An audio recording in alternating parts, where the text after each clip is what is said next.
दिनै नलेज फेस्टिवलनि थामथि सान आरो फुंनिफ्रायनो गुबुन गुबुन आयदानि सायाव सावरायनाया जागासिनो दङ। मेन पेन्डेलाव फुंनि बाहागोआव सोलोंथाइनि सायाव आरो दा बेलासिनि समाव स्पर्ट्सनि सायाव गेलेमुनि सायाव सावरायनाय जागासिनो दङ आरो गुबुन गुबुन हलफ्राव गुबुन गुबुन टीम गुबुन गुबुन टपिकनि सायाव सेमिनार जिरायगासिनो दङ। थामथि सानावबो जों नुनो मोनदों जे जोंनि जिखिनि हाबाफारि मोनफ्रोमबो हाबाफारिया साक्सेसफुली जाफुंसार महर मोनदों आरो बेवहाय फैनाय फरायसाफोर बेवहाय फैनाय गुबुन गुबुन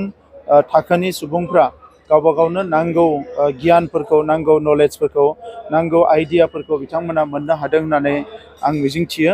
आरो दिनै जोङो इन्टारेक्सननिफ्राय जिखिनिखौ मोनदों बयबो बे प्रग्रामजों कानेक्टेड जादों आरो जोंनि जि थांखिमोन जे बड'लेण्ड ओनसोलनि गासैबो थाखोनि सुबुंफोरखौ गोदान गोदान डेभेलपमेन्ट गोदान गोदान इनोभेशन आरो गोदान गोदान माखासे गियाननि नलेजनि हाबाफारिफोरजों बयबो जड़ित जानांगौ आरो नैबे प्रग्रामनिफ्राय आङो मिथिनो मोनदों जे जोंनियावबो जोबोद पजिटिभिटि दङ। मानसिफ्रा सोलोंनो लुबैयो मिथिनो लुबैयो आरो बिसेस भाबे फरायसाफ्रा जोंनि फरायसाफ्रा दा जोबोद गोख्रोंनिफ्राय गोख्रों जाबोदों।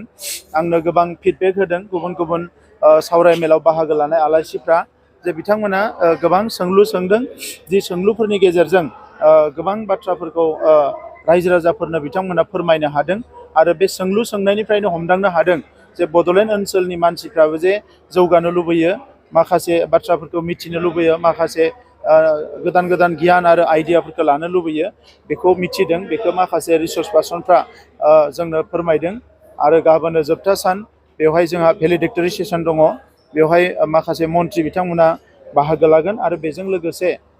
सिनेमा एक्टर सनु सुद बिथाङा फैगासिनो दङ बड'लेण्ड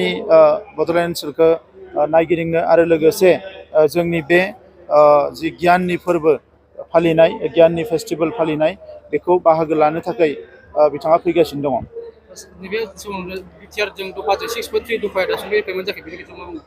बेनि थाखाय गभर्नमेन्टआ पजिटिभलि खामानि मावबाय थादों नाथाय सोलोंथाइया ओरैबायदि मोनसे आयदा जेरावनोखि आसाम सरकारा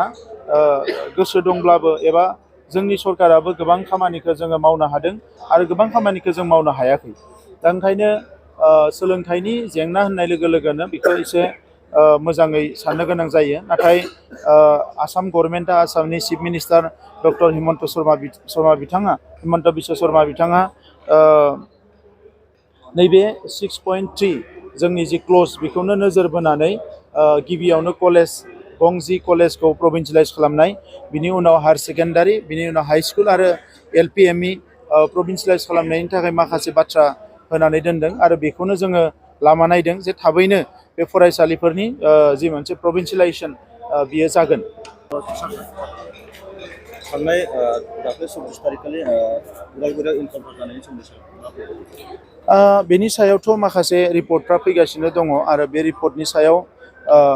जाज खालामनाय जागोन आरो जोंबो गभर्नमेन्टखौ बुंदों जे बेखौ जि बिनि राइट माने फेक्ट बेखौ बरननानै जोंनो होनांगौ बेखौ जों गभर्नमेन्टनो दाखालि बावैनो फोरमायनानै दोनदों।